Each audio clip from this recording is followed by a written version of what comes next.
Nuestra invitada nació en Cuba y fue ahí, en la isla, donde comenzó su proceso migratorio.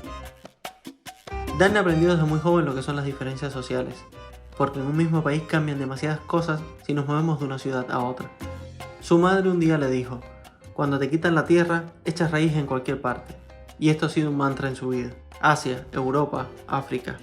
Dagny ha vivido en países espectaculares, de esos que vemos en Instagram porque son altamente fotografiables y que soñamos con visitar algún día. Yo en lo personal, de escucharla me llevo una gran enseñanza. Hay que abrir la mente, amigas y amigos, porque como bien nos dice Dagny, el que solo sabe de medicina, ni de medicina sabe. Siempre tiene que saber algo más. Esto aplica a todo y para todos. Inmigrar nos regala la gran oportunidad de conocer y aprender cosas nuevas constantemente. Nuestra invitada cree en la disciplina, en el slow life y en crecerse ante las adversidades. Todo ello la ha llevado sin duda alguna al éxito que tiene hoy en día en su profesión, médico estética. ¿Quieres saber por qué hablar de lo que te apasiona siempre funciona en las redes sociales? ¿Te obsesionas con el fracaso? ¿Quieres aprender a cuidar un poquito mejor de ti? Estás en el lugar correcto. Yo soy Jack Viamonte y estás escuchando Migramos con la doctora Dagny Pupo.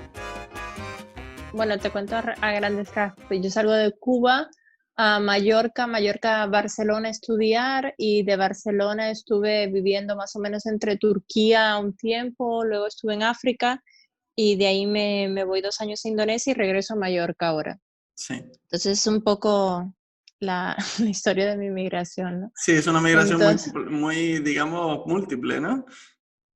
sí, sí, a ver, es que dentro de Cuba, cuando yo terminé la vocacional en Cuba, no sé si sabes lo que es, ¿no? Terminé la vocacional, la hice en Holguín y fui a La Habana, ¿no? Y con mis padres.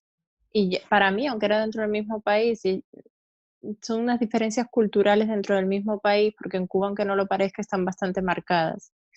Y ahí ya fue la primera, yo creo que experiencia de migración realmente. Yo creo, mi madre siempre decía una cosa: cuando te quitan la raíz, ya donde te tiren, uno saca raíces un poco, ¿no? Ya te sacan de tu tierra. Claro, y curioso que hayas tenido ese sentimiento dentro del mismo país.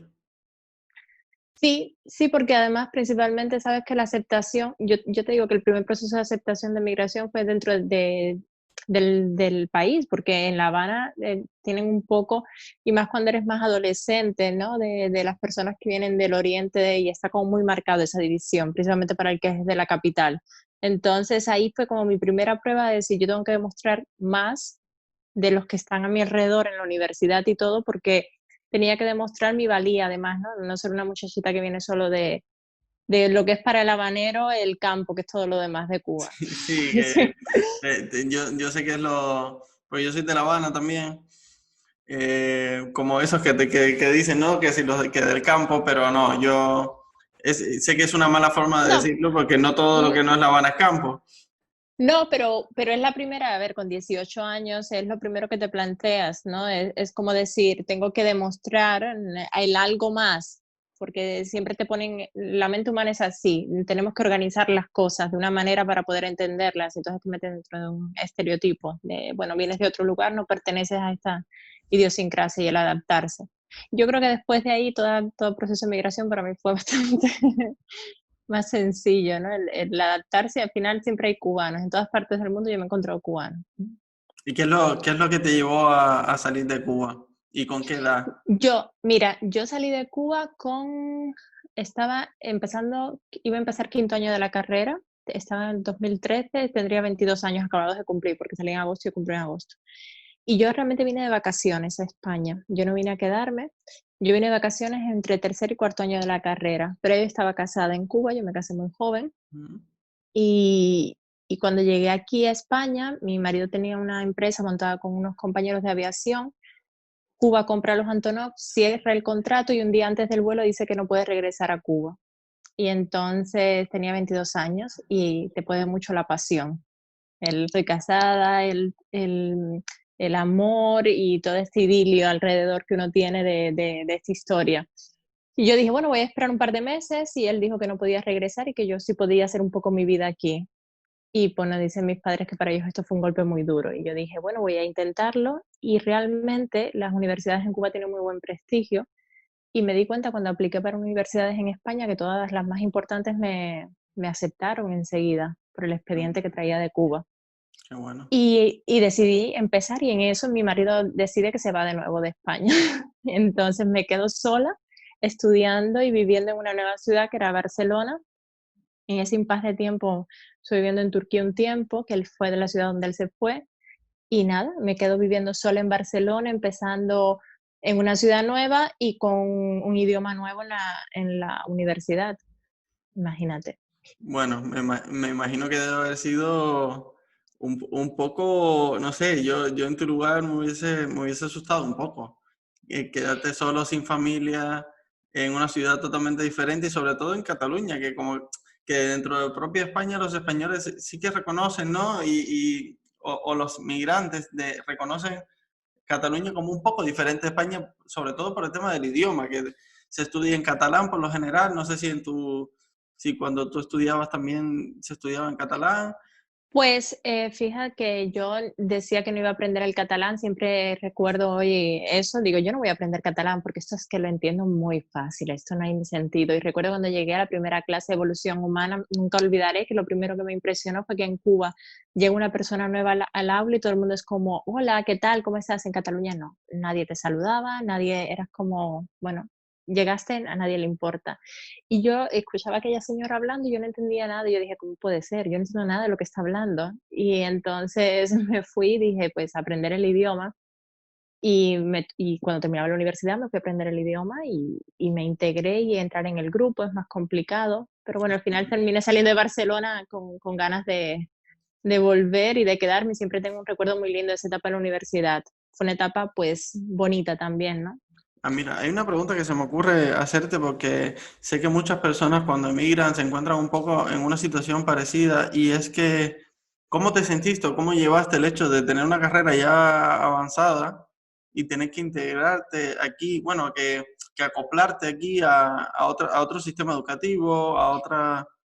No te voy a mentir, es difícil, es un proceso muy complicado y luego hablé con otros cubanos que estaban pasando por ese mismo proceso. En mi universidad había una cubana que había estado y yo éramos las únicas dos que estábamos en ese momento, pero es muy complicado porque el sistema educativo es distinto, la manera de examinarse es diferente y luego ya tienes una carrera avanzada en Cuba y con tu prestigio dentro de la universidad y llegas aquí, tienes que empezar de cero, nadie te conoce y adaptarte a unas normas que ya están. Y es el choque entre una universidad, un sistema educativo y el otro fue para mí brutal, muy, muy complicado y nada que ver. Yo decía, Dios, como los primeros 2 años, yo creo, y estar estudiando también con chicos que eran más jóvenes que tú, o ver que la manera en que nos relacionamos entre los compañeros con los profesores, ese respeto que hay en la universidad en Cuba de, oye, estás en una universidad, es un profesor, tienes que hacerlo así. No, era mucho más, y la manera de examinarse también, en Cuba como que todo es más de redacción, aquí era tipo test, o el tocar un paciente. Yo recuerdo en mi profesión, que es la medicina, que en Cuba tú tocabas un paciente, hacías este procedimiento, el otro, y aquí te ponían un muñeco que tenía sonidos y tú lo examinabas. Son muchos. Así, Yo recuerdo no, que no esos lo 2 primeros sabía. años, sí, esos 2 primeros años fueron bastante complicados para adaptarme, entrar en el grupo, entenderlo. Y luego también lo bueno que tiene cuando emigras, la parte buena es que bueno, tienes el ímpetu y el de esto de, bueno, tengo las ganas de comerme el mundo, como dice uno, ¿no? Y eso te da muchas fuerzas para seguir y para hacerlo, pero bueno, haciéndolo solo. Qué bueno, qué bueno. ¿Y tiene la especialidad de medicina estética? O decir, No, no, la estética en España es de la siguiente manera. Yo terminé, me empecé a preparar para el MIR y durante este proceso ya estaba viviendo en Indonesia.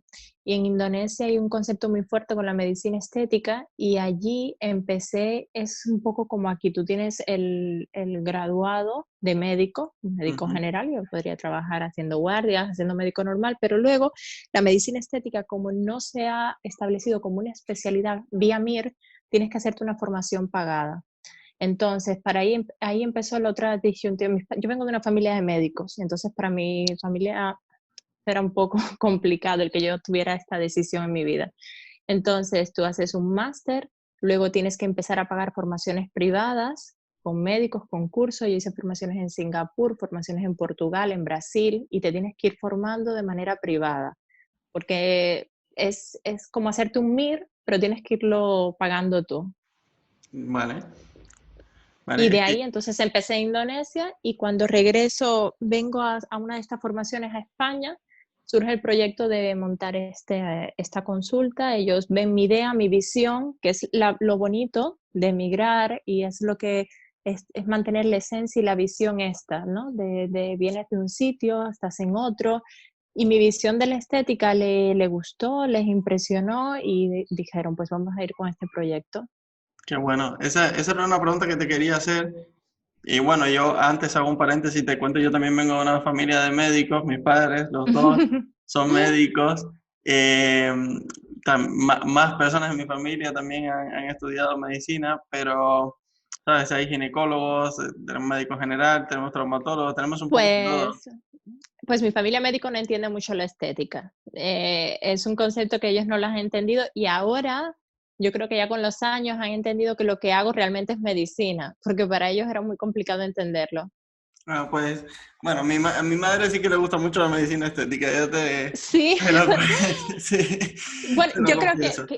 que para mí era la combinación entre la medicina clásica, que es la que a mí me encanta, de Cuba, y la parte investigativa que aprendí más en Europa. Mm. Y yo vengo también bueno, yo estuve mezclada en el mundo de la moda en Cuba, un poco en el mundo del arte, y ahí encontré la sincronía perfecta. Vale. Y hay una cosa, porque con un recorrido y una historia tan, para mí bonita, porque a mí todos los países que han mencionado, pues me encantaría pues vivir en ellos una temporada, ¿no? Pero ya que has aprendido en cada uno de estos países, ¿cómo has logrado cristalizar, ¿no? Ese aprendizaje o qué crees que esa multiculturalidad a la vez de experiencias profesionales en diferentes sectores, ¿qué crees que te ha aportado eso o qué te llevas?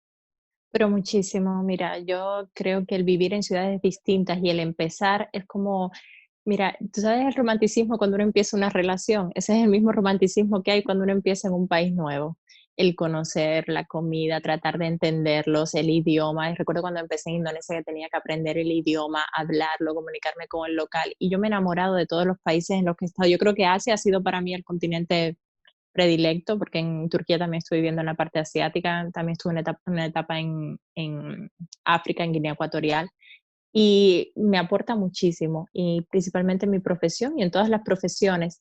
El punto es que cuando emigras sí que hay un punto en la vida que tienes que decir, tengo que asentarme en un sitio, tú eres abogado y lo sabes, tienes que decir, bueno, yo voy a hacer carrera en un sitio, principalmente mi profesión, tengo que asentarme y decir, bueno, voy a estar unos años establecida en donde, para de ahí poder establecer las bases.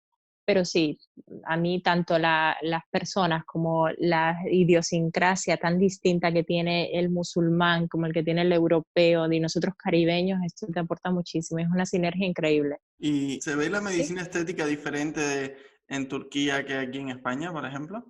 muchísimo. Muchísimo. Mira, y en España mismo, en Cataluña es distinto también.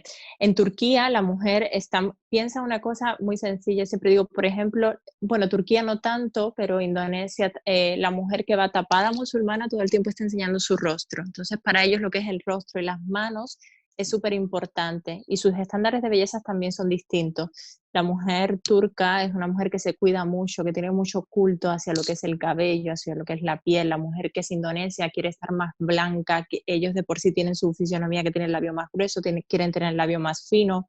Mientras tanto, la mujer en Europa pues está yendo más hacia una tendencia de querer ir más hacia lo que son rasgos exóticos, que cada vez la juventud quiere ir más a labios gruesos, a estar más morenos de piel, tener unas cejas muy... Entonces, todo esto, entender a los pacientes, piensa que la medicina estética en Indonesia es para pacientes muy elitistas. En Turquía puedes acceder y hay una clase media bastante establecida, pero y aquí en España todo el mundo ahora puede acceder a la medicina estética y esto también son cambios importantes. Y hay, en Cuba hay un vacío importante en lo que es la medicina estética, ¿no?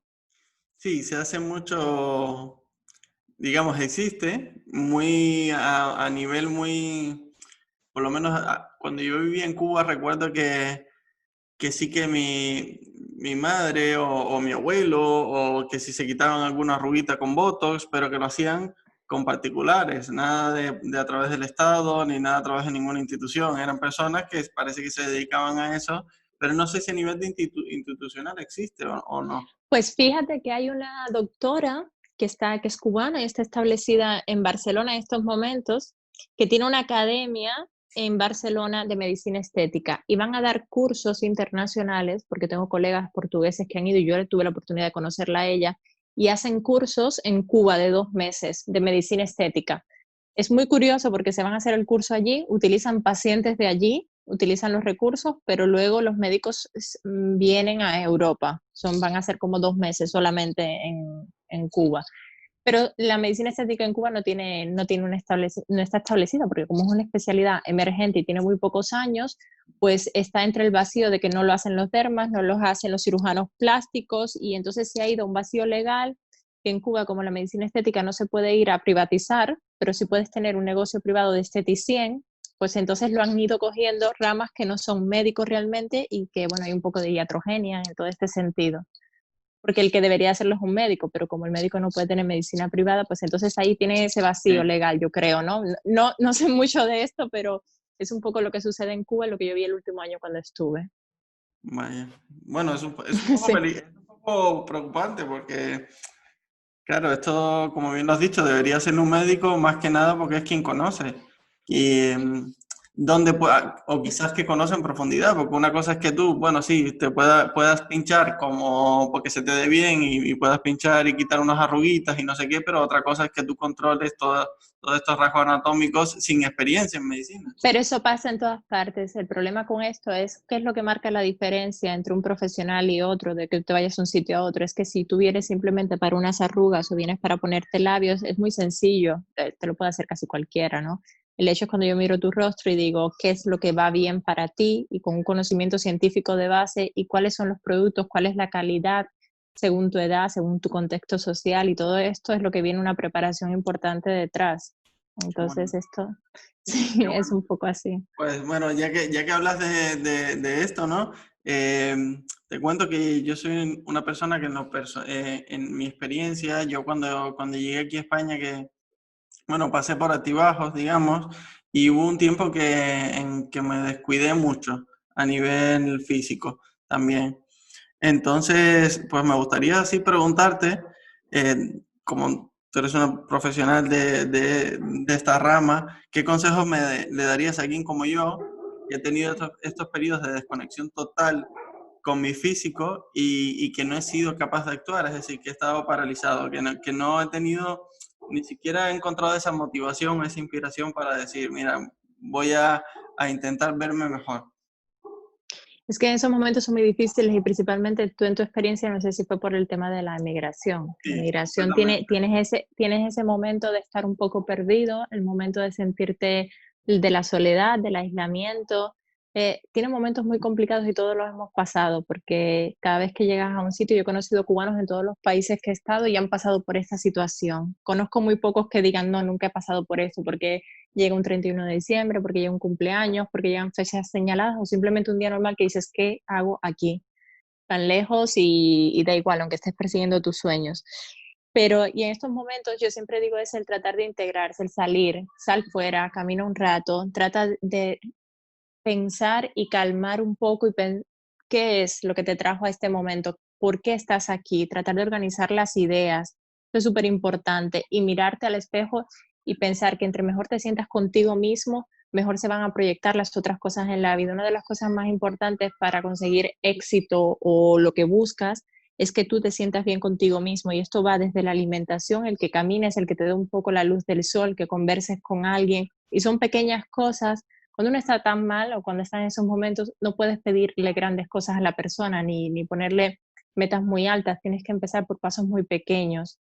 Y muchas veces es tratar de buscar eso que extrañas. Yo siempre digo que hay un momento que extrañamos y la nostalgia vive con nosotros, pero ese es el día que tienes que salir y ver de lo que nos rodea en el país que estemos, en la condición que estemos, qué es lo que nos puede atar, el que nos puede decir, pues aquí estoy bien, aquí me siento feliz, o estoy aquí por esto, por lo otro. Y a veces es salir del cubículo, pues sabes que muchas veces cuando se emigra, pues no emigras en las mejores condiciones, ni te vas a vivir al sitio ideal que te gustaría. Entonces, todo esto y el salir a la calle, tener tu vecino, tener un teléfono y llamar a tus padres cuando quieras o a tus amigos, pues condiciona un poco cómo te sientes.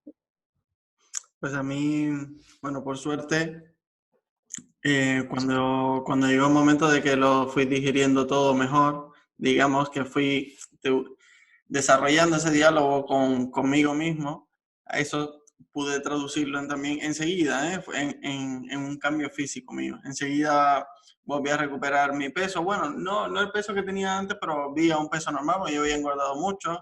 Eh, Empecé a tener más energía, empecé a verme mejor conmigo mismo en el espejo, como bien decías, que hay que mirarse mucho al espejo, y me empecé a identificar más conmigo, ¿no? Que había sufrido un poco esa desconexión emocional, pero que, claro, inevitablemente se traduce también en una desconexión física, es increíble.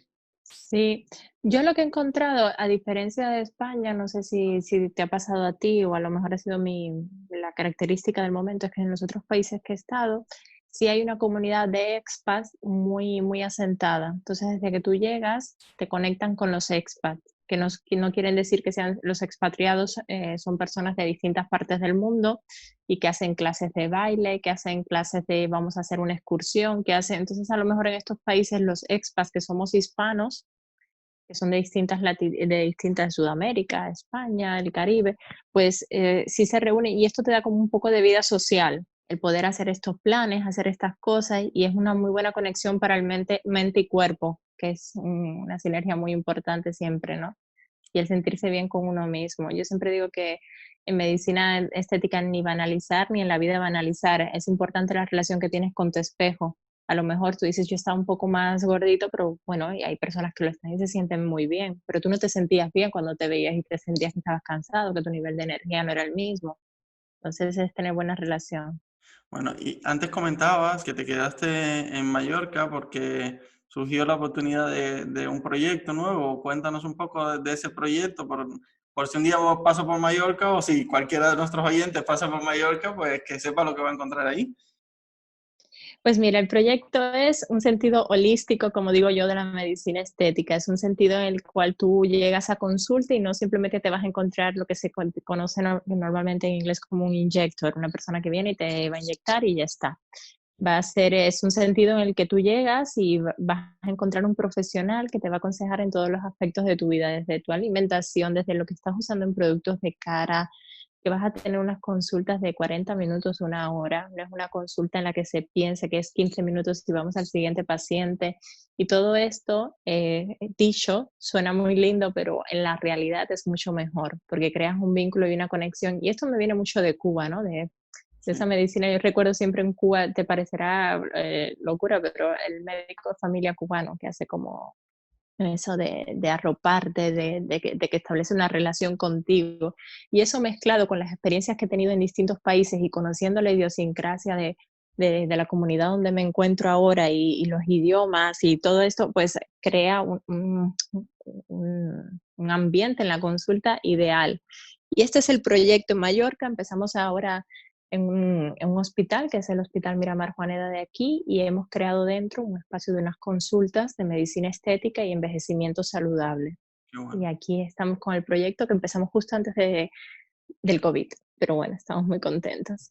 Bueno, entiendo que ahora esto habrá disminuido un poco, ¿no? O seguís dando consultas, ¿no? Con normalidad. No, seguimos dando consulta y para hacer un proyecto nuevo, esto sí que, mira, con pasión todo se logra. Yo siempre me dijeron, wow, viene el coronavirus, estás empezando, esto va a ser muy difícil. Soy yo sola, yo soy la persona que he tenido que ir organizándolo todo, escoger esto, lo otro, bueno, desde lo más mínimo hasta lo más grande que se ha ido montando. Y la aceptación ha sido muy buena. Mira, cuando tienes mucha pasión y tienes muy claro lo que quieres y sabes transmitir, no solo es un discurso, y sabes transmitirlo, y al paciente le llega y tú sabes comunicarlo y lo siente, te viene uno, te va a traer a 3 más, te va a traer a 4 más y se van a sentir bien. Tú fidelizas al paciente y luego, muy importante, que yo aprendí con el coronavirus, que no lo sabía, es la comunicación a través de redes sociales. Esto ha marcado un cambio y ha sido Esta es una etapa en la que, bueno, evidentemente con todas las cosas negativas, le he sacado cosas provechosas como esta, el saber comunicarme, el saber escuchar a mis pacientes, el saber que hay personas que me ven y me escuchan, que no están solo en Mallorca, pero que tienen dudas sobre medicina estética o sobre sus cuidados. Qué bueno. Sí, a ver, las redes sociales ya venían siendo bastante importantes, pero ahora con la pandemia se ha desatado todo. De hecho, en un sector como el mío, que es bastante vintage, nos hemos visto pues obligados a dar un paso hacia la tecnología. Muchos ya están trabajando y construyendo un poco más su marca personal por esto de visión, ¿no? De que los pacientes te identifiquen y también te conozcan a través de las redes sociales. Y desde un punto de vista laboral, pues también ya se ha implantado el teletrabajo y aunque nos cueste, pues intentamos mezclarlo, pero eso en una profesión como la tuya es mucho más difícil, digamos, porque tú sí que actúas sobre el paciente. Sí, yo necesito el contacto con el paciente. Yo puedo hacer una consulta online y hay un paciente que no pueda venir a consulta, puedes hacer una consulta online, mirar su tipo de piel, pero yo necesito tocarle, necesito verle y luego necesito tratarle. Hay cosas que pueden hacer en casa. Entonces, las medidas de prevención, el que el paciente se sienta seguro, el no tener unas consultas abarrotadas, el tenerlo, pero nosotros en el proyecto ha ido muy bien, pero ya ha ido creciendo. La gente también piensa que se mira mucho más ahora, se cuida mucho más y entiende más esto como un envejecimiento saludable, que es lo importante. Y te quería hacer una pregunta, pero que se me ha ido así, me puse a beber agua y se me ha ido. No te preocupes. Pues, dame Pero sí, dime. no, que nos cambiará todo esto del coronavirus. Ha cambiado muchas cosas y muchas cosas que llegan para... El otro día pensaba una cosa y es que compré unas mascarillas transparentes de Ah, estas para cuando llegue el paciente a consulta, piensas, llegas a consulta y me conoces por primera vez. Si tú no me ves cuando yo te estoy hablando, no me ves la boca, no me ves bien, solamente ves los ojos y luego solo con escucharme te tengo que inyectar o te tengo que mandar un tratamiento, pues es muy difícil la relación. Y entonces, con la distancia de seguridad apropiada, pues llevar estas mascarillas transparentes cambia completamente y le da al paciente este feedback, esta retroalimentación de sentirse, bueno, yo te estoy viendo lo que me estás diciendo, te leo los labios, es que son cosas, y luego ya me pongo la mascarilla, me pongo la bata para mantener la distancia, no tocar, pero todos estos detalles tenemos que irlos reinventando sobre la marcha, de verlo, de sentirlo. claro, y también lo entiendo desde el sentido de que, por ejemplo, tú vas a una consulta, yo voy a una consulta como la tuya y yo me espero, ¿no? Que la doctora que me atiende en este caso es una persona que se cuide también. Entonces, claro, Exacto. si tú no tienes esa percepción, a lo mejor ya no te llevas la misma sensación. Sí, sí. En nuestra, es que la estética tienes que ser médico, tienes que ser profesional, tienes que ser científico, pero también tienes que estar cuidado, porque si no, no cree. Y además el paciente, lo que te hablaba de las redes sociales, quiere, si yo te digo, tienes que comer saludable, quiere saber qué es lo que tú comes. Tienes que hacer ejercicio y tú haces ejercicio y este es el punto de las redes sociales que ha marcado, porque antiguamente el médico era un profesional aislado, es una persona bata blanca, aislada, muy, muy distante, y ahora no, quiero saber de tu vida, qué es lo que haces, y este punto en todas las profesiones es importante, pero aquí es, yo voy a confiar en ti, pero también siento una conexión contigo, y si no siento esa conexión, me voy a otra persona, ¿no? Si no hay una conexión entre el médico y el paciente, esa relación antes solamente se establecía en la consulta, ahora se establece antes de la consulta, porque muchas veces llegan y ya te conocen, con lo que tú has querido mostrar en redes sociales, evidentemente. Y Sí, esto es importante. Y piensa que siendo extranjeros también es difícil, porque siendo extranjeros tienes que ganarte la confianza. Yo vivo en una isla como Mallorca, el doble o el triple, porque tienes que ser más creíble y tienes que demostrar más todavía. Recuerda que puedes invitarnos a un café y con ello hacer posible que este podcast se mantenga con vida. tú eres una persona que en tus redes sociales muestras mucho del paisajes, de una filosofía un poco más slow, ¿no? De tus desayunos, Sí, de un modo de vida, exacto, digamos, que es sí. centrado un poco en esa experiencia, ¿no? Hombre, está muy bien y creo que quien lo percibe, porque yo me meto en tu Instagram y percibo esos momentos, es, también es parte de, digamos, de quién eres y de lo que es tu trabajo, ¿no? Yo entro a tu perfil de Instagram Y ya sé, por ejemplo, que te gusta salir a dar paseos, que te gustan los paisajes, que te gusta Exacto, comer sí. bien, que tienes un perro.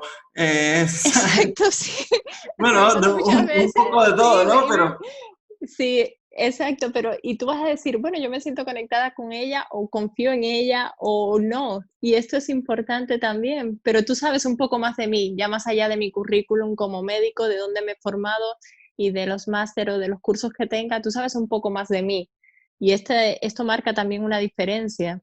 Y es una cosa que muchos médicos clásicos se han negado a hacer, pero yo creo que marca la diferencia porque tú sabes ya de mi día, sabes mis gustos. Y a mí me impresiona en consulta, a veces estoy tratando a un paciente y me dice, ¿y cómo está tu perrito? Ay, ¿y qué tal el desayuno de esta mañana? Y te quedas así que dices, no eres consciente de que tu paciente lo está viendo, pero también es bonito porque estableces un vínculo más cercano con la persona que estás tratando y además siendo, es que digo muchas veces siendo extranjera, porque siendo extranjera y yo soy cubana, evidentemente, y me estoy súper orgullosa de ello, pero tienes que demostrar mucho más todavía, ¿no? De qué eres, de dónde vienes, por qué estás aquí y tus conocimientos.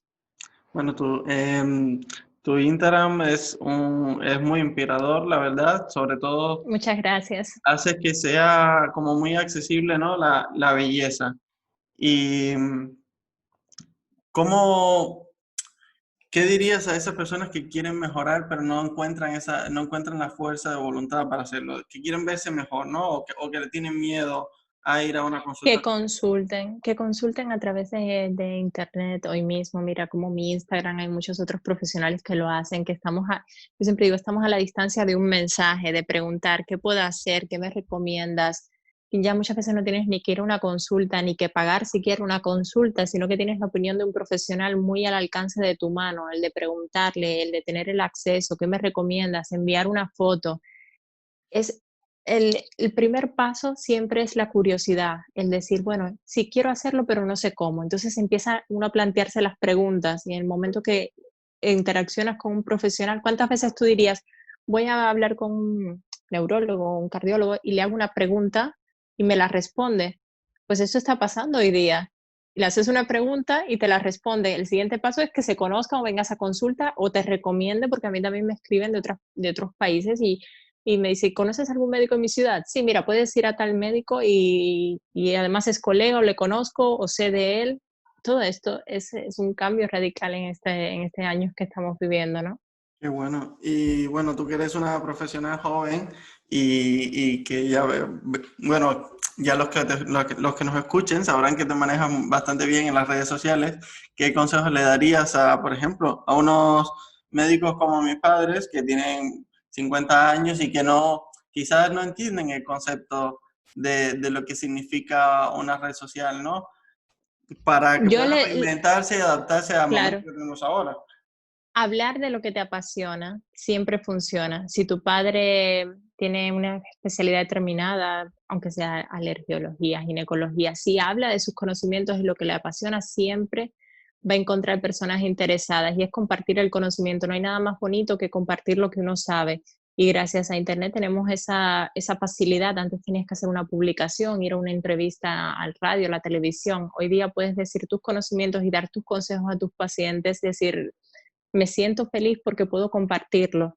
Y es tan sencillo como hablar, ponerte frente a una cámara, hablar o escribir. Escribir y no hay que hacerlo tan complicado. Y es una herramienta poderosa y que además te reconforta porque dices, estoy compartiendo lo que sé. Perfecto. Eh, Otra pregunta. ¿Utilizan las redes sociales? Ay, perdón, No, te no, iba a dime, preguntar dime, si dime. utilizaban las redes sociales tus padres. Las utilizan, sí, las utilizan. Lo que pasa es que no lo utilizan mezclado a su profesión. La utilizan exclusivamente para temas personales. Quizás porque no han vivido un poco esta revolución que hay ahora, ¿no? De que ya somos también lo que mostramos. Es decir, no solo a nivel personal, sino también profesional.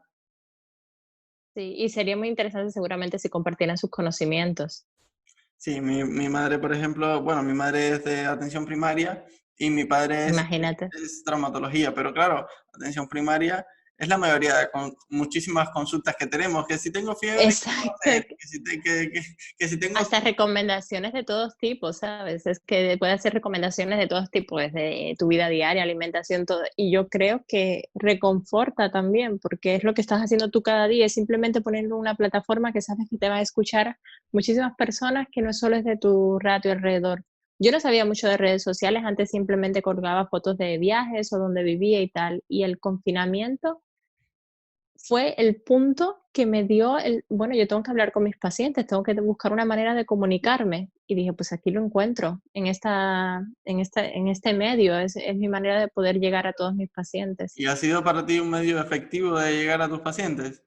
Muchísimo, pero muchísimo, ha sido increíble, porque el antes, piensa cómo yo podría llegar a personas que no me conocen. En una isla yo no tengo compañeros de universidad, no tengo amigos del barrio, no tengo, claro, eres emigrante, has llegado aquí, ¿quién te conoce? No tienes el amigo del amigo que te va a traer, nadie me conoce. Entonces, con la formación de Instagram, hasta me cogí, te digo la verdad, me cogí hasta como un máster de un MBA para entender, no solo por redes sociales, sino era el tema de marketing en general y gestión de empresas, porque soy médico, pero yo no sé no sabía cómo montar una empresa, cómo empezar de cero, estoy en un país completamente distinto.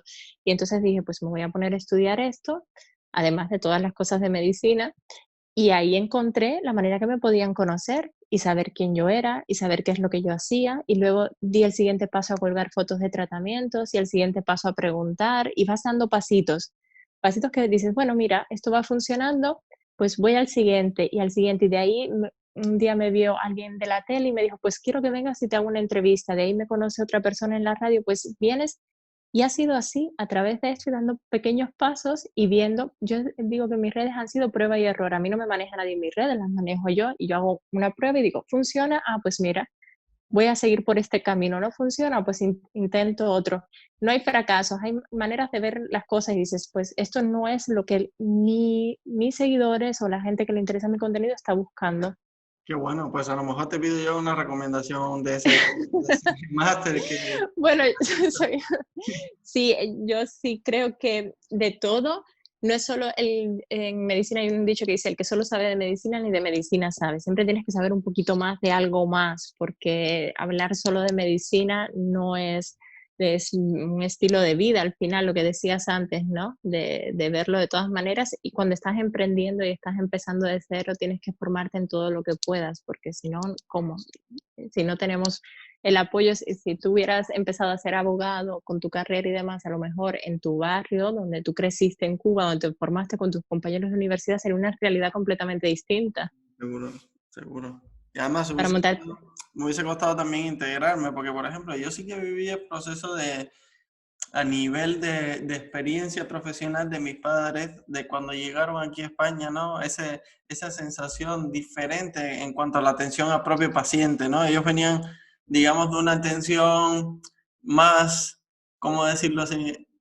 Siendo preciso, digamos, más calmada, ¿no? Con más tiempo para cada paciente. Exacto. ¿Sabes? Sí, Más sí. tranquilo, y aquí tienes que adaptarte son 15 minutos por paciente, tienes que hacer, ¿sabes? Pues Diferente. eso es cuando llegan mis pacientes a consulta, una cosa que me dice, yo tengo pacientes que imagínate que llevan toda la vida aquí, se han atendido con médicos anteriores, y una de las cosas que dice que más le gusta es el tiempo que yo les dedico. Yo siempre pienso, esto viene de mi formación previa en Cuba, porque yo les dedico el tiempo, como al final lo he montado yo a mi manera, he dicho, va a haber tiempo para los pacientes, porque yo pienso, yo no quiero estar en una consulta en la que me están atendiendo y pensar, pues ya viene otro y otro y otro, ¿no? Es como tienes que tener ese momento.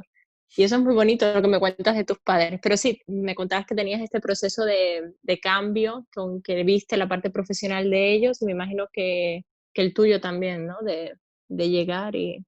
Sí, a ver, mi tema fue un poco más de integración. A mí me costó mucho integrarme en la sociedad. Yo llegué aquí con 17 años y yo tenía mis amigos hechos en Cuba, tenía un poco lo que yo consideraba mi vida, que con 17 años uno cree que todo lo que tiene es su Sí. vida, ¿no? Pero bueno, es cosa de la edad. Y claro, llegué aquí, llegué a Canarias. Pues yo no vine directamente a Madrid, que es donde vivo hace unos años, sino que llegué a Canarias, a otra isla, y bueno, tuve que empezar el bachiller el último año de nuevo, porque me fui de Cuba ya casi acabando el último año, entonces tuve que llegar a España, se estaba acabando el año, yo no sabía nada de los contenidos que se dan aquí en España, tuve que empezar a aprender todo de nuevo, ¿no? Química de cero, física, filosofía. En Cuba creo que ni siquiera se da filosofía. Entonces, bueno, pero a mí tuve la suerte de que me gustaba mucho la filosofía y es una de las asignaturas que se me dio muy bien. Y también tuve que pasar un proceso para llegar a ser abogado que fue como de reencontrarme, porque yo venía también, yo quería estudiar medicina también y yo tenía clarísimo que en Cuba que iba a estudiar medicina, pues mis padres médicos era lo que había, como se dice aquí en España, era lo que había mamado desde pequeño. Entonces, claro, yo llegué aquí, me costó mucho, digamos que a nivel emocional yo no estaba bien tampoco, por eso lo que te comentaba antes del físico, ¿no? Y bueno, sí, me pude integrar en el nuevo sistema educativo, empecé a sacar buenas notas, pero aquí medicina es una carrera que es muy difícil entrar. Entonces, yo hice el examen bastante bien, no todo lo bien que podría haberlo hecho, por ejemplo, pero no llegué de un 12 que se necesitaba en la PAU, que fue la que hice yo, la PAU, la prueba de acceso a la universidad. Y al final yo terminé sacando un 10 con 65 o algo así, es decir, por 2 puntos. Y también, fíjate a qué nivel yo estaba un poco metido dentro de mi propio sufrimiento, que yo tampoco era consciente de que si esperaba y repetía el examen al año siguiente, tenía todo ese año para estudiar y podía hacerlo. Yo no sabía que podía hacerlo. Yo venía con la mentalidad de que hay que tirar para adelante y no se puede retroceder. Y para mí eso era como retroceder, Fíjate lo perdido un poco que estaba, ¿no? Pero luego encontré que yo lo que quería era ayudar a las personas y también podía hacerlo desde la abogacía. Porque al final muchas veces las personas tienen un concepto un poco equivocado de los abogados, ¿no? Porque, bueno, nadie quiere llegar a un abogado, pero los abogados no solo estamos para las cosas malas, los abogados también estamos para crear empresas, para solucionar problemas, tenemos una parte bonita y vocacional muy importante y que es la que yo siempre intento, ¿no? Pues sacar y también que se vean en este podcast que yo como abogado también tengo otra sensibilidad y me preocupo por otras Claro, cosas, ¿no? Entonces, eso lo claro. considero Pero súper importante. lo que me cuentas, esa sensación, yo la tuve también. Imagínate que yo hice 4 años en Cuba, 4 años aquí de medicina. Entonces yo sentía que me estaba atrasando y era esa sensación de decir, Dios, es que no puedo, no puedo permitirme tomarme como se toman aquí a veces las cosas, que la gente va como un poco más de llevar asignaturas, llevar las cosas un poco más con calma y decía, no puedo, porque encima yo estoy atrasada y sentí ese sentimiento de culpabilidad, de decir, bueno, ¿y qué estoy haciendo? Porque en Cuba nos enseñan de otra manera y es muy difícil porque el subconsciente es muy poderoso.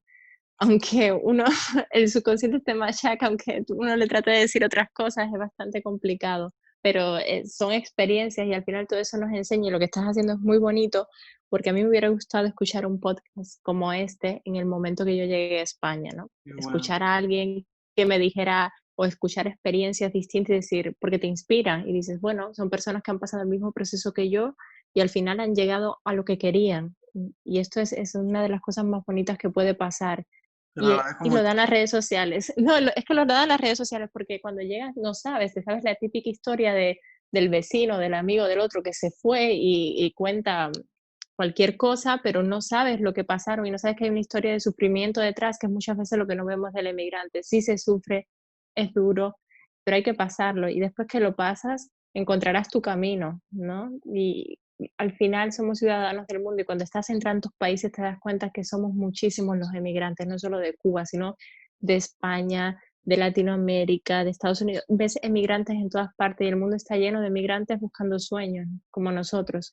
Qué bueno. ¿Y tú cuando llegaste aquí a España, que creo que es donde más tiempo has vivido, Sí, qué fue lo que más te costó a la hora de integrarte en esta sociedad? Porque, por ejemplo, en mi caso, a mí lo que más me costó fue el hacer relaciones, el tener, como decimos en Cuba, en el colegio, tener amiguitos. sí, a mí me costó entender, entender la manera de pensar. Esto me costó mucho. Yo llegué a, a un ámbito social en el cual pues uno es más moderado a la hora de hablar y a la hora de expresar lo que piensa realmente. Entonces yo llegué, tenía 22 años y yo decía lo que pensaba. Tanto tema político, religioso, pues yo soy yo y tengo pues esta concepción que tenemos en Cuba, ¿no? De yo digo esto y tengo toda la razón porque tengo una base detrás. Entonces me di cuenta ahí que existían muchos más problemas de los que uno se cree en la vida y de que la vida no es tan sencilla y plana como muchas veces la veíamos allí, que habían discusiones y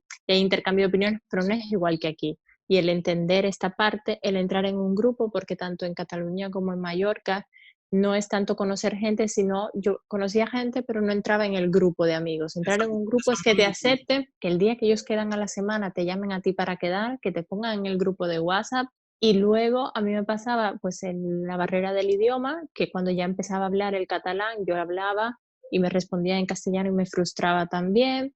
Todo este proceso hasta que con el tiempo, sin darme cuenta, estaba dentro de un grupo y luego estaba dentro de otro grupo y hoy día me doy cuenta que son mis amigos.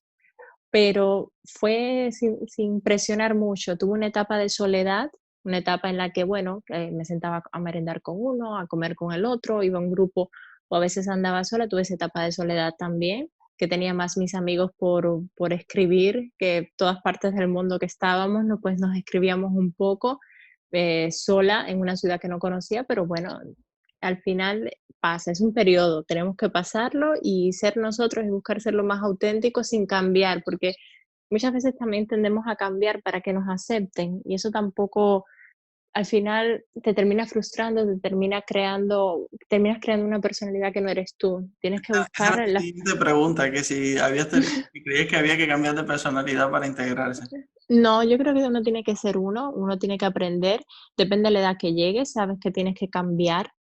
Vas a tener tú llegaste mucho más joven que yo y tuviste que madurar mucho más. Yo también tuve que pasar mi proceso. Uno no es igual a los 20 a los 30 en el país del mundo que te encuentres. Pero sí que hay una parte que tenemos que adaptarnos y es al país. Yo llego a un país musulmán y no me puedo comportar igual que como me comporto en España. Llego a un país como África y hay cosas, pero son leyes no dichas del país que uno tiene que aceptar, ¿no? No escritas, como uno dice. Leyes Sí. no escritas que uno dice, bueno, está ahí y tengo que aceptarlo y también tengo que adaptarme porque uno tiene que adaptarse a las costumbres, no podemos pedirle al otro país que se adapte a nosotros y tratar de ser nosotros, donde quiera que vamos con nuestro carácter, con nuestra manera de ser, respetando esas costumbres, ¿no te parece? Porque cada país que yo he llegado, no cada ciudad, porque ya ni hablar de países, cada ciudad tiene unas maneras de actuar y tú llegas y les parece raro, ¿eh? ¿Por qué haces esto? ¿Por qué? Además, yo siempre hago esta pregunta porque a mí me hubiese encantado que alguien me la respondiese o que alguien me aconsejara cuando yo llegué, porque yo en mi propio desconocimiento, ¿no? Yo tendía a pensar que el problema era yo. Entonces mi primera Claro, reacción fue intentar cambiar yo. cambiar. Entonces, No, claro, mucho me costó entender que, bueno, lo que yo tenía que cambiar era mi comprensión, quizás un poco del entorno, que no era igual a donde yo venía, era un entorno diferente, simplemente entenderlo, pero yo tenía que seguir siendo yo. Eso es lo exacto. A mí, yo creo que me ayudó en eso, tanto como te he dicho, la migración dentro de Cuba que tuve, como que yo estuve en una vocacional, estaba interna, y entonces éramos de distintas zonas de la misma provincia. que... Y claro, ahí también chocas con gente distinta, cubanos, que somos de la misma provincia, hablamos lo mismo, pero somos diferentes. Y entonces esa etapa de tener que aceptarlo y el decir, bueno, tú eres a tu manera y yo soy a la mía. Y esa fue lo que me ayudó. Y al final, siendo uno mismo, claro, es la manera que tienes de conservar los amigos. Perdón, que se me acaba. Perdón. Es la manera que tienes de conservar los amigos el tiempo, porque si no eres fiel a tus principios y a tus valores, al final te estás engañando y hay que ser coherente. Una de las cosas más bonitas en la vida es ser coherente, que es lo más difícil también, ¿eh? Ser Sí, coherentes con uno mismo. y yo, por ejemplo, que a veces no me acuerdo de lo que dije el día anterior, me cuesta todavía más, pero bueno, no, Sí, entiendo, pero es de las cosas más bonitas. A mí me choca mucho porque a veces cuando conozco a alguien me dice, pero tú eres cubano, no pareces cubano, no hablas como cubana. Bueno, es que yo no soy de La Habana, entonces yo no tengo el acento cubano, pero sí soy cubana, pero es como que también nos meten en un estereotipo muy marcado, ¿no? sí. Y eso también es otra parte de la migración que uno tiene que cambiar. No somos no sé si me entiendes lo que quiero Sí, sí, decir, por porque supuesto, quiero sí. decirlo de las mejores maneras Te iba a posibles. preguntar eso de que si había sufrido racismo aquí en España, porque muchas veces bueno, y eso va muy ligado al tema de estereotipos, ¿no? Porque a mí a veces me dicen lo mismo, me dicen, oye, pero tú tampoco, tú no pareces cubano, tú eres muy Pero blanco. eso es un tipo de racismo. Eso Claro, es un tipo de racismo al final, porque a mí que me digan tú no pareces cubana, me suena como me lo estás diciendo porque parezco mejor de lo que para ti es un cubano o parezco. Y esto al final es un tipo de racismo. O yo sí he estado en comidas y cenas que, bueno, cuando llegaba, que decían, bueno, pero es que los, ¿sabes? Palabras que se utilizan, sudaca, los latinos, palabras. Y bueno, pero tú no, porque tú X condición. No, yo me siento tan bien. Entonces, cuando tienes 20 años, pues dices, pues no, yo soy, y en ese momento te envalentonas más y luego entiendes que hay personas que no pueden tener ni el mismo nivel cultural ni la misma capacidad para entender según qué cosas. Esto yo creo que lo aprendí un poco con el tiempo porque antes era como más proactiva de decir lo que pensaba. Y sí, racismo sí hay, evidentemente, pero los hay en todas partes porque nunca eres del sitio. Y luego hay otra tendencia de la emigración que es o te integras y pierdes tus raíces o estás solamente con el círculo de cubanos que vienen y tal, y entonces como que no te integras y estar en el punto medio, encontrar siempre el equilibrio. El equilibrio es muy difícil en todo en la vida, ¿no? Encontrar el equilibrio de ser tú, orgulloso de tus raíces, de lo que eres, ser cubano, que te salga esa cubanía que es tan linda, tus recuerdos, y además estar viviendo en un país que no es el tuyo y que te tienes que acostumbrar. claro, y al tener varios grupitos, un grupito de cubanos, un grupito de españoles. Exacto. Te entiendo perfectamente, Sí, es algo que sí que es complicado estar en el medio, ¿no? Y a veces yo intento, pues, siempre que se puede, pues juntarlos un poco, porque al final es lo que a mí a nivel emocional me sienta mejor, ¿no? Pero sí que siento que existe, es palpable, pues, un poco esa diferencia cultural, porque los propios cubanos tienden a buscando quizás ese calor o ese sentimiento, juntarse con cubanos y, y nosotros que, por ejemplo, somos ya personas que estamos bastante integrados en esta sociedad, también tenemos muchos amigos españoles. Entonces, claro, ya yo no hago tanto esa distinción, pero al principio sí que lo notaba mucho, porque yo buscaba mucho el juntarme, ¿no? El ver a mis amigos cubanos, que en Canarias eran muy pocos, ahora en Madrid son muchos más, y no... porque se disfruta, Sí, porque hablamos, es porque aunque no nos hayamos conocido de Cuba y aunque hayamos emigrado a distintas edades, tenemos un lenguaje, tenemos una manera del disfrute, del gozo, unas o vivencias, unas cosas. las mismas referencias también, porque por ejemplo, Exacto, aquí me pasa mucho que la gente me hace referencias a Barrio Sésamo o cosas así que yo claro, en mi vida lo vi. Claro, yo te puedo hablar exacto. pero no de Barrio Y, Sésamo. to- y todo esto al final te da una conexión. Mira, yo recuerdo en Indonesia creo que somos 15 cubanos, imagínate, 15 cubanos en todo el país. Hostia, Y claro, nos reuníamos y estabas con la historia, esta es la fiesta del CDR o yo qué sé, ¿sabes? Montabas un poco todo esto y los chistes o las cosas, y te estoy hablando de entre 15 cubanos, había personas desde 60 años hasta había chicas más jóvenes que yo, de 20 años, pero nos une una cosa en común, el poner la música, la comida, el que si haces esto, y este sentimiento es tan bonito encontrarlo y lo necesitas. Cuando estás aislado y estás en culturas tan distintas, necesitas un poco algo que te reconecte con tus raíces y es importante para nosotros, para la felicidad, para la autoestima y para sentirnos bien con nosotros mismos también. qué Pero bueno. encontrar el equilibrio siempre es muy difícil, yo siempre lo hallo que es complicado. Y a veces cuando estás en un país que no te hablan el mismo idioma que tú, bueno, te da un poco igual lo que es la discriminación, o en países a lo mejor como África te ven incluso superior, aunque seas de Cuba y aquí se puede ver como algo, estás un poco, el hecho es que yo sí veo, no sé si te pasa a ti, que hay una muy buena concepción de los profesionales cubanos, de manera general. No quiero una generalización hasta la equivocación, Sí, tanto del mundo de los artistas como el mundo de los médicos, el mundo el profesional cubano está muy bien valorado, e incluso el trabajador, porque yo tengo amigos que tienen trabajadores que son cubanos, camareros, cocineros, y tienen muy buena opinión del cubano. Y esto también, pues a nosotros nos enorgullece, ¿no? sí, sí, Que y nos ayuda también, no sabré, digamos que no, aunque no seamos del todo conscientes, en cierta medida nos facilita el integrarnos también. Sí que siento, Exactamente, claro, yo porque yo con padres médicos sí que muchas veces estaba en sus consultas y veía a los pacientes salir y decir, qué buenos son los médicos cubanos, que a lo mejor no todos son muy buenos, pero es la percepción que tienen. Pero es importante también, para nosotros es importante, y a ti te sucede una cosa, que tú eres un poco híbrido, ¿no? O sea, eres cubano, tienes tus raíces cubanas, tu familia cubana y tal, pero te has formado aquí, has hecho tu carrera aquí. Y entonces, hay muchos cubanos como tú o como yo, de otra manera, que también hemos hecho la carrera aquí, que nos hemos establecido y hemos llegado a un poco antes, ¿no? Pero lo bonito es que no pierden, ¿no? No perdemos la esencia esa de que aunque hayamos estudiado, seguimos teniendo esa esencia de cubanía, porque se podría pensar que ya tú, pues mira, has hecho tu carrera, has hecho tu vida aquí y podrías perderla. Y esto es muy bonito, ¿no? Y bueno, ya que estamos hablando así un poco más emocional, ¿quién dirías que es Dagne Bupo, pero fuera de las cámaras, de los micrófonos, a nivel más personal, más íntimo, ¿no?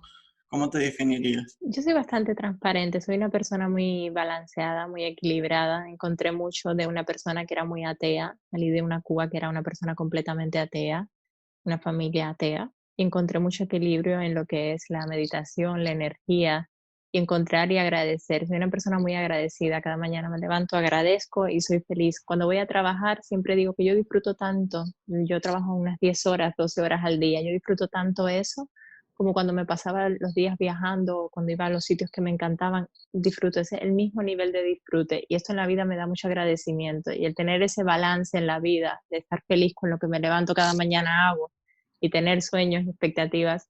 Una cubana como cualquier otra que está cumpliendo sus sueños y que está haciendo lo que le gusta, ¿no? Qué bonito. Muy bonito. Sí, Y, bueno, es un poco. y una pregunta así muy espiritual. ¿Has salvado alguna vida a Sí, nivel tanto físico como espiritual? Puedes aceptar las dos cosas, las dos respuestas. sí, yo, yéndome primero concretamente a lo que hago, yo siempre digo que yo hago personas felices y esto me encantaría que un día lo vieras en consulta. Mis pacientes muchas veces llegan y no están felices, no están contentos, están pasando por una depresión o están en un momento que no se sienten muy bien consigo misma. Y cuando termino de tratarles, muchas veces digo, mírate al espejo o regresa en 15 días y están muy felices. Entonces yo hago a las personas felices. Esa es una parte de lo que hago con las manos y otra parte de lo que realizo con la conversación, ¿no? De tratar de ayudarles a entender un poco lo que está sucediendo con su cuerpo, de lo que está sucediendo con sus cambios, de por qué sucede esto y que se sientan bien consigo mismos. Lo más importante es que te sientas bien contigo mismo y luego quieras cambiar para mejorar, si no, no va a haber cambio que mejore. Y luego a nivel médico, sí, cuando ejercía más lo que era medicina general, sí también. Pero para mí me llena mucho esto, porque mis padres siempre sé si salvas vida o diagnosticas algo, pero el hacer felices a una persona que aparentemente está sana, siendo médico, es difícil, porque normalmente el que va a un médico está enfermo, se siente mal y va bueno, ayúdame, me siento mal. Pero mis pacientes normalmente, la mayoría están sanos y vienen porque quieren sentirse mejor consigo mismo y luego establecen este diálogo de por qué se sienten mal, qué es lo que le pasa a nivel psicológico y tienes que hacer un poco de todo eso y eso es de lo más bonito de mi profesión. Qué bonito. Sí, porque el médico muchas veces tiende a ser, quizás a centrarse solo en la clínica, a lo mejor, de lo que le está ocurriendo al paciente, pero no a un nivel emocional, teniendo en cuenta su felicidad, digamos, el médico general. Entonces, el mezclar esta experiencia de que no solo es una atención médica profesional, sino que también hay una atención a nivel emocional, porque al final el estado emocional influye en todo, influye en las enfermedades, influye en tu físico, influye en cómo te sientes. Entonces, Muchísimo, claro, muchísimo. Yo veo mucho eso. Si tú te sientes bien, si tú te levantas y tú te ves y tú dices, qué bien me veo, qué bien me siento con energía, te comes el mundo, consigues lo que quieres. Pero si tú te sientes y te levantas por la mañana y dices, pues no me gusto, imagínate decir, no me gusto a mí misma, o no me hago una foto porque no me gusto, o no me siento bien anímicamente, que luego mis pacientes son Vienen y ellos mismos me dicen, ¿a qué ginecólogo puedo ir? ¿A qué cardiólogo puedo ir? Mira, tengo este problema, entonces me convierto en una persona que va derivando a otros especialistas también. Pero es el que sientan esta conexión y esta confianza, que es lo que llamábamos antiguamente en Cuba el médico de familia, y lo que yo hago es pues enaltecer tu belleza o ayudarte con problemas que tienes en tu piel o con tu alimentación o con tu... Y todo esto me lo da también el sentido, como yo te dije al principio, holístico que tengo, que es un sentido general, no es un sentido solo de, ven que te voy a hacer una sola cosa, no, vamos a tratarte de manera general. Esto es muy bonito también. Qué bueno. Y así, a ver, ya que estamos para finalizar esta entrevista, quería preguntarte qué consejos le dejarías a aquellos oyentes que nos estén, bueno, aquellas personas que nos estén escuchando, que se estén planteando emigrar o que ya hayan emigrado y como nos pasó a nosotros un poco al principio, ¿no? Que no se terminen de encontrar o que no se sientan cómodos. Que en la vida la búsqueda es constante para todo el mundo, hayas emigrado o no hayas emigrado. Que no te cuelgues la coletilla de soy un emigrante en tu cabeza, porque si no tu cerebro se lo cree muchas veces. Simplemente somos ciudadanos del mundo y vamos de un sitio a otro. Y nosotros tenemos la suerte de haber venido muchas veces los que nos escuchan de Cuba y tenemos esa maravilla que corre por nuestras venas, porque somos ciudadanos del mundo y que tienes la decisión de irte al país que quieras, de empezar la vida que quieras, estudiar lo que quieras y trabajar en lo que quieras. Es tu decisión y eres tú el que la tomas cada día cuando te levantas por las mañanas y dices que es la persona que quiero ser hoy o la que quiero ser dentro de 10 años. Y eso es muy importante. Qué bueno, bueno, y ya que estoy aquí con una profesional del cuidado, ¿no? ¿Qué tips nos dejarías para empezar a cuidarnos y conectar con nosotros? Es decir, ¿qué bases debemos fabricar? Sí, yo siempre te voy a recomendar lo primero que consultes un especialista. Me hace mucha gracia que muchas veces nos cuidamos, ahora hay una tendencia muy fuerte con la alimentación, ver la etiqueta de los productos, ver qué es lo que vamos a comer, por comer cosas naturales y demás. Pero cuando te vas a comprar una crema, miras el último post que colgó un influencer o miras cualquier cosa que te recomiendan y te vas y te compras una crema y te la pones en tu rostro sin saber cuáles son los ingredientes que tiene o porque lees el eslogan de que es natural o que es bio o que es, ya te crees ese eslogan y no vas a ver ni sabes qué es lo que está sucediendo con tu piel, no sabes los suplementos que están tomando y consultar a un experto, eso es lo primero. Segundo, muy básico, es cuídate por dentro y por fuera. Y para empezar a cuidarse siempre, una de las cosas más importantes es protegernos del sol en donde quiera que nos estén escuchando, nuestros oyentes, que se protejan mucho del sol, que utilicen productos adecuados para las características de su piel y que busquen siempre un envejecimiento saludable. Todos vamos a envejecer, eso es, desde que nacemos estamos envejeciendo, pero hay que buscar la mejor manera de envejecer para tu piel, para tu salud, para tu cuerpo y para tu mente. Al final todo es un conjunto. Qué bueno, pues, Dani, te agradezco muchísimo que hayas compartido A ti la invitación. esta hora con nosotros. Se me ha pasado muy rápido y estoy seguro que las personas, que todos los quien nos esté escuchando se llevará de aquí no solo consejos emocionales, sino unos consejos muy útiles a nivel de cuidado. Sí, creo que hemos hablado un poco de todo, ¿no? Al final hemos tocado un poco de todo, pero eso es lo bonito. Sí. Bueno, te agradezco muchísimo. Una última cosa, aquellas personas que te quieran encontrar en las redes sociales, ¿qué deben buscar? Deben buscar Dagne Pupo, doctor, y me pueden encontrar, principalmente estoy muy activa en Instagram, pero tanto en Facebook, en YouTube, me pueden escribir por email directamente y cualquier duda que tengan sobre su cuidado, sobre la medicina estética, pues pueden contactarme directamente y saben que estamos a la distancia de un mensaje para conectar. ¿Y estás en LinkedIn? En LinkedIn también, como Dagne Pupo, doctora. Vale, pues te añado en LinkedIn también. Pues, Sí. muchísimas gracias, un fuerte abrazo, la verdad que ha sido todo un placer conocerte. Y bueno, gracias a ti. Espero ir a Mallorca y visitarte en esa maravillosa consulta para salir un poquito más feliz. Sí, espero que vengas a Mallorca y que cualquier duda que tengas me puedas escribir en cualquier momento sobre tu alimentación, sobre tu cuidado o sobre cualquier cosa que esté pasando con tu cuerpo. Pues lo voy a aprovechar, ¿eh? Sí. Queda aquí grabado. Queda grabado. Encantada de haber estado en la entrevista. ¿Te ha gustado este episodio? Suscríbete. Nos encantaría conocer tu opinión. No olvides dejar tus comentarios y compartirlo.